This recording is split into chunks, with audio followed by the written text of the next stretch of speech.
You, a waitress, giving me financial advice?" He scoffed loud enough for the entire restaurant to hear.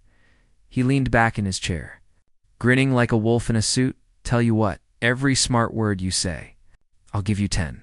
The crowd laughed, but when she opened her mouth, the billionaire's smile died faster than the sound of his own arrogance. It was one of those nights where wealth glittered. Louder than the chandeliers, the Vanguard Steakhouse exclusive, expensive. Echoing with the kind of laughter that always came from people who never worried about rent.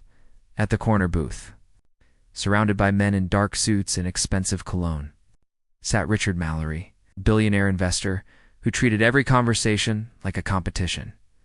He was celebrating another acquisition. Another company swallowed whole.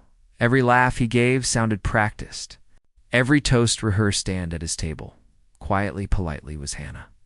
The waitress for the evening. She had that kind of calm grace that people mistook for menace. She was polite, careful with her words, and quick with her smile, not because she wanted to be, but because she had to bib it. Beneath that quiet smile was a woman who saw everything. Hannah moved like rhythm. Every step was timed, every smile rehearsed.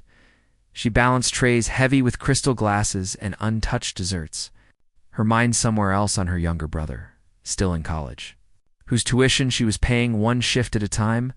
She wasn't born into wealth. She was built by struggle, and tonight, she was serving people who never had to earn what they flaunted. "Best in the city, this place," Richard declared, raising his glass. "But service? Service is what really separates the winners from the workers." The table laughed. Hannah smiled. The way she'd practiced 1,000 times. One of Richard's guests, a lean man with slick back hair, nodded toward her. "You know, Richard, I bet she's heard enough money talk to write a book." Richard smirked. "Oh, really?" He turned to her, eyes glinting with mock interest. "You ever pick up any financial wisdom serving us big spenders?" Hannah chuckled softly. "Maybe a little, sir." He leaned back. "Oh, yeah.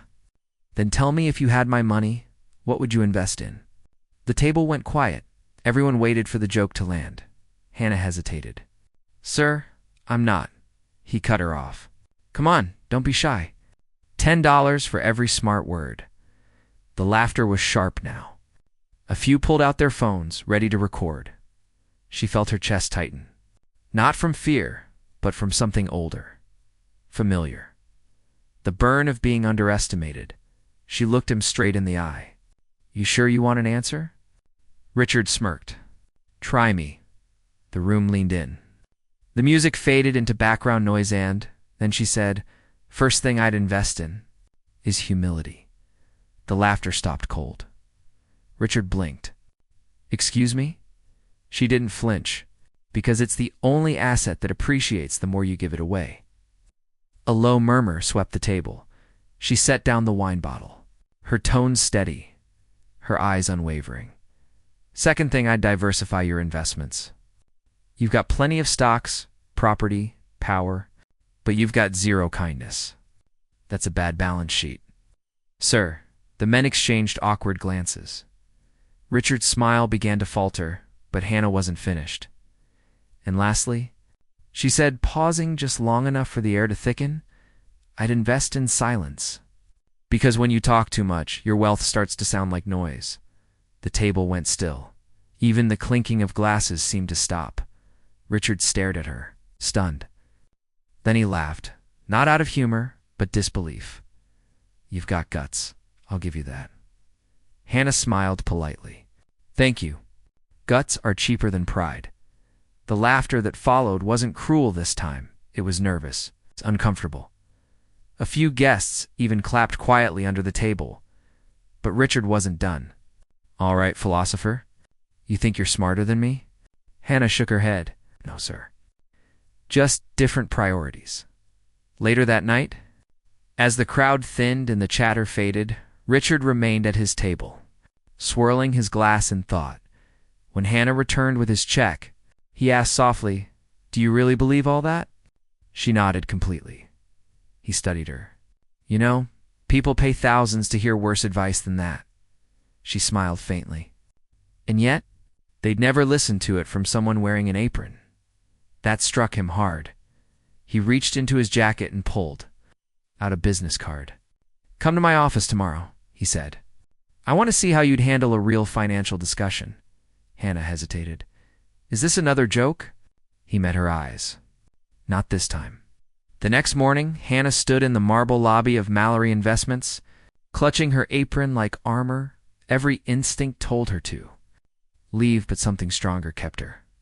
There, the receptionist led her into a boardroom filled with suits and screens. Richard sat at the head of the table, expression unreadable. "Hannah," he said, motioning for her to sit. "These are my analysts. They're here to evaluate a potential new advisor." She froze. "Sir," I'm not. He interrupted. "You told me last night I needed to diversify. Let's see how you do it." Her heart raced. But then she remembered her words.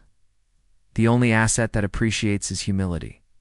So she took a deep breath, opened the folder he handed her, and began to speak. She didn't talk about numbers. She talked about people. "How many of your investors are first-generation earners?" she asked. "How many actually understand the risks they're taking?" "Finance isn't just about profit," she continued. "It's about purpose. Money is a tool, but tools can destroy if used without intention." One of the analysts leaned forward. "You think intention makes money?" Asterisk. She smiled. "No, but it keeps you from losing your soul while earning it." By the time she finished, even the air felt different. The men in the room weren't looking at a waitress anymore. They were looking at a leader. When the meeting ended, Richard stood and extended his hand. "Congratulations," he said. "You just outperformed every advisor in this room." Hannah blinked. "Sir, I don't understand," he smiled. "You don't need to. You just reminded me why I started this business in the first place, to help people, not to show off." He handed her a document. "This is a proposal for our new outreach division. It's called the Humanity Fund, and I want you to run it." Her jaw dropped. "Run it? I don't even have a degree." Richard shrugged. "You've got something better, perspective, and you can hire all the degrees you need." Asterisk, months later. The Humanity Fund launched. It offered mentorship and small investments to people who never had access to opportunity. Waitresses, janitors, bus drivers, dreamers, and at its head, Hannah, the woman who once served tables, now sat at one, leading discussions on how empathy could fuel the economy. News outlets called her the waitress who taught a billionaire how to be human, but she never liked that title. She preferred something simpler, a reminder that every voice deserves to be heard. A year later, Richard invited her to dinner at the same steakhouse where it all began. The waiter handed him a menu, but he didn't open it. "You changed the way I see the world," he said quietly. She smiled. "You were ready to change." "I just said what you already knew." He raised his glass. "To the waitress who gave the richest advice I ever received," she raised hers too. "To the billionaire who actually listened." A year later, the Humanity Fund crossed $100 million in global investments, all focused on helping working class people start their own businesses. When a reporter asked Hannah what she thought of her journey, she smiled and said, "I didn't change my life with luck. I changed it with words, and words, the right ones, can build empires or humble kings." Hannah's story isn't about luck or miracles. It's about truth. And what happens when it's spoken fearlessly in a room full of pride? It's about a woman who didn't wear power, but carried it in her voice, and a man who thought he had everything until he realized he was bankrupt in humanity, because sometimes the richest lessons come from the people who've had to earn every word they speak.